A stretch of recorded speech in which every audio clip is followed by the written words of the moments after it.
Without question, the biggest political scandal Britain has ever faced will be exposed tonight. It involves a secret network of the highest office holders in the land, past and current members of Parliament, cabinet ministers, judges, diplomats, even one of the country's top spies. These men are accused of some of the most sadistic child sexual abuse imaginable on hundreds of victims, some as young as 8. More confronting still are claims that children were killed in order to protect this network of predators, including one boy whose father worked at the Australian High Commission in London. For over 40 years, the evil child predators acted with complete impunity, hiding behind the facade of respectability. But no longer.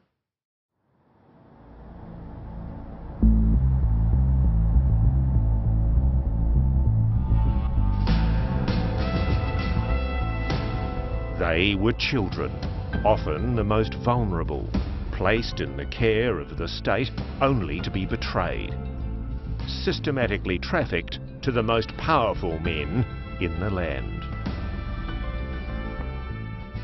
How many times were you raped? Wow. Maybe twice, 3 times a week. Boys and girls both, farmed out to paedophiles like throwaway toys. There would be a group of girls and a group of men, and the men would basically single out the girls. Tonight, 3 victims speak out. Claims of a monumental cover-up, that children were murdered, one of them the 15-year-old son of the Australian High Commissioner's chauffeur.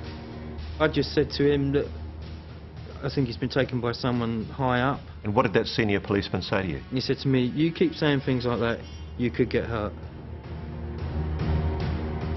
And the secret paedophile brotherhood, who to this day demand their right to have sex with children. What constitutes consent? The willing involvement of a child is really quite simple. A sex scandal at the very highest levels of the British establishment. Child sexual abuse victims come forward to point the finger at very powerful men, serving members of the British Parliament, cabinet ministers, lords, spies, even senior police, incriminated in a VIP paedophile ring for the privileged and powerful. It happened to me, it happened to others, and why would it go on for so long? Why didn't somebody just step in and say, we need to investigate this?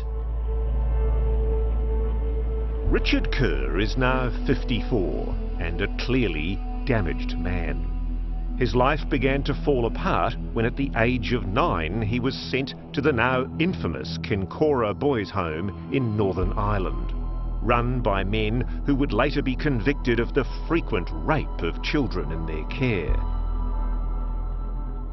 How soon did the abuse start when you were sent there? A week later, maybe. Within a few years, Richard and other boys from the home were being trafficked around the country. You were brought across essentially to be playthings for paedophiles in England. Boy toys.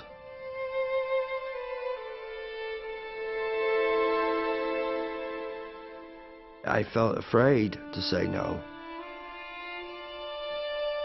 As long as I performed well, they said they'd take care of me.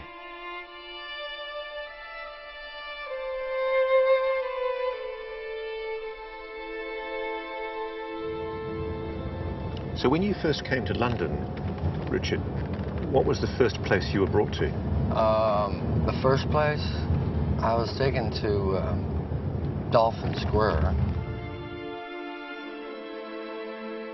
Today, Richard Kerr is bringing us back to the place where he was taken to meet the men who ruled the country. an upmarket apartment complex called Dolphin Square, just minutes from the Houses of Parliament.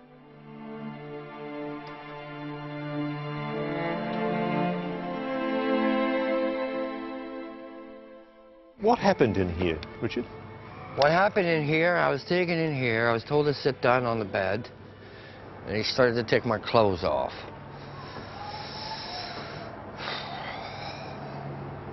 Still hurts, doesn't it? Of course it hurts. I've never forget, it hurts.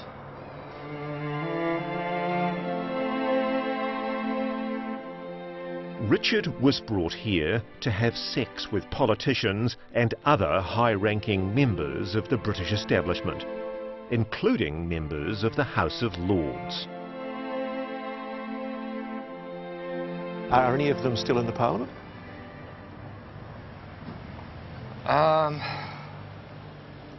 Yeah. Older, very old, lords.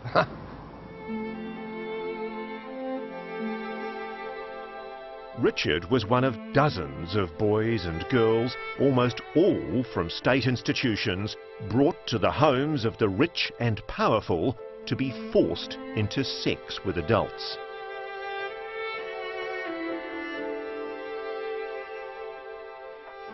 My soul at that time was being destroyed. And they took away everything I had.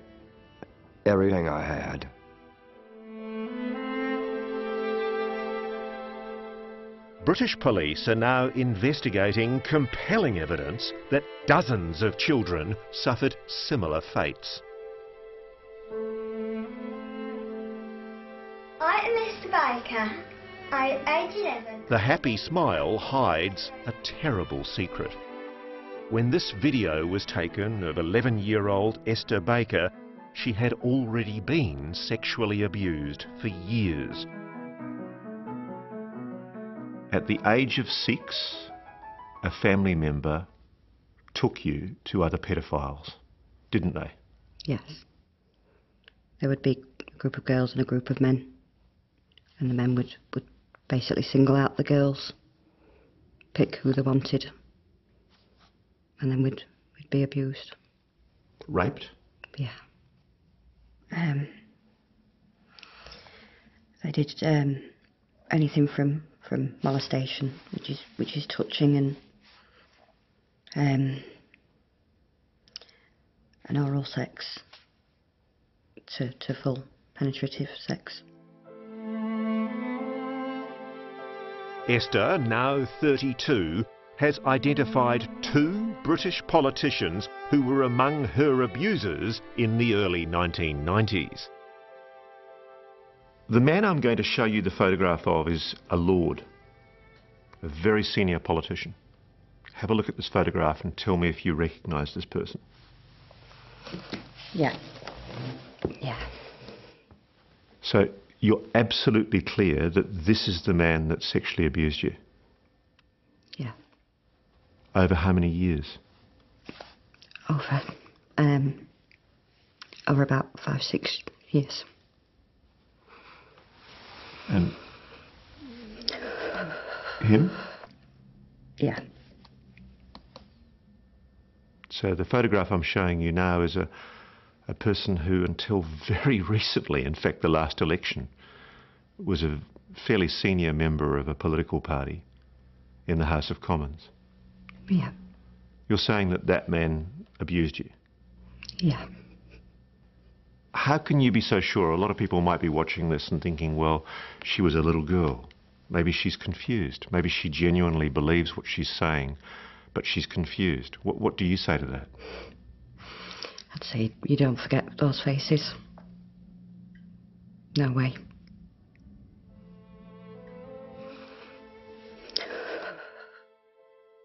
They were powerful people. They were also people who very obviously had formed a group and enjoyed having sex with young children. This man, we'll call Darren, was 15 and in a care home when he met Peter Wrighton, a senior advisor to the government on child development, and secretly a member of the Paedophile Information Exchange, a group campaigning to lower the age of consent for child sex. In this home video, Wrighton can be seen grooming teenage boys, encouraging them to drink alcohol and engage in sexually suggestive behaviour. Wrighton would supply boys like Darren to VIPs at Dolphin Square. We would be basically told who to go and talk to and what to do and with which person. One of those men, also named by other witnesses we've spoken to, was Leon Britton, the former British Home Secretary. One of the most powerful men in the land, Leon Britton should have been prosecuting paedophiles. Instead, according to Darren and other witnesses, he was one of them. He liked boys to dress in women's underwear and then to be in a room alone and discover you in women's underwear and punish you for wearing the underwear. A member of Margaret Thatcher's cabinet? Yes. Raping children? Yes. Their stories may sound unbelievable, but their accounts of the abuse they suffered are being taken very seriously by British police and by a new generation of political leaders.